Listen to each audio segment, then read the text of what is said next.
In the history of modern warfare, there have been moments that change everything in a single second.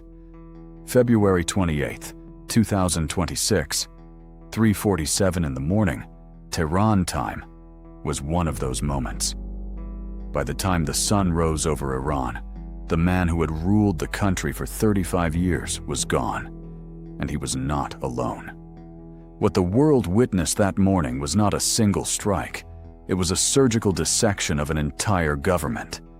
United States and Israeli intelligence had spent months, not weeks, months, mapping the complete nervous system of the Iranian regime.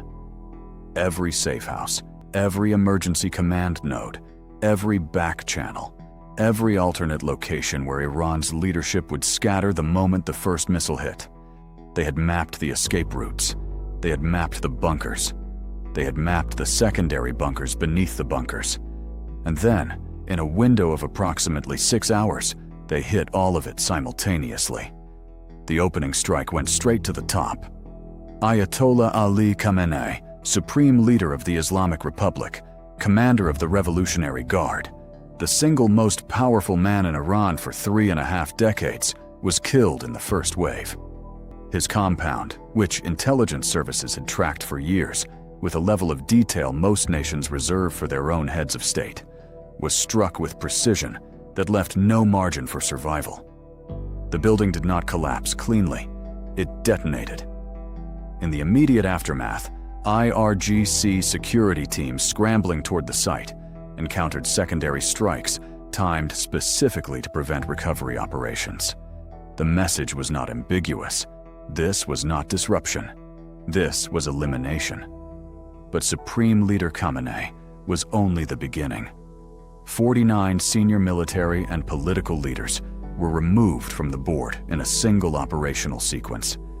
Defense Minister Nasir Zadeh, gone. IRGC Ground Forces Commander Pakpour, gone. The man who had spent years constructing Iran's asymmetric warfare doctrine, who had personally overseen the proxy networks stretching from Baghdad to Beirut, gone. The coordinators of Iran's emergency wartime command infrastructure, the Khatam al-Anbiya headquarters network, were targeted with a precision that only becomes possible when the intelligence penetration goes all the way down to the building's daily security rotation. They knew who was there. They knew when. They knew which exits would be used. There was no improvisation in this operation. Every name on that list had been confirmed, located, and assigned a weapons package long before the first aircraft left the runway. But here is what changed everything. Because while the world was focused on the names it knew, on the generals, the ministers, the commanders, there was one name almost nobody was watching. A man who had spent 20 years deliberately making himself invisible. A man who ran the security apparatus, not from a ministry building with a nameplate on the door, but from rooms that did not officially exist. His name is Mojtaba Khamenei, and as of March 8, 2026, he runs Iran. The Assembly of Experts convened an emergency session on March 8th and 9th, 2026, and they did not convene in their normal building. That building had already been struck. They convened in a location that was not announced in advance, under conditions that intelligence analysts are still working to fully reconstruct. What they produced in those sessions was a decision that will define the next chapter of this war. Mojtaba Khamenei is 56 years old. He has never held an official government title. He has never given a press conference. He has never appeared on a ballot. For 2 decades, he operated entirely within the shadow structures of the regime, cultivating relationships inside the Revolutionary Guard, running intelligence channels that the official security ministries didn't know existed, building a network of loyalty that his father's formal authority could never fully replicate because it was never based on a title. It was based on fear. The IRGC did not merely support his appointment. Multiple senior commanders pledged personal allegiance before the session ended. That is not procedural. That is a signal about who this man already was before he sat down in that chair. Here is the contradiction that the regime cannot resolve and cannot ignore. The Islamic Revolution of 1979 was not merely a military coup. It was a philosophical declaration that divine authority could not be inherited, that the rule of God on earth could not pass through bloodlines like a crown through a dynasty. That was the argument that dismantled the Shah. That was the foundational text of the Republic. And on March 8, 2026, for the first time since that revolution, supreme leadership passed from father to son. The theological and political implications of this cannot be overstated.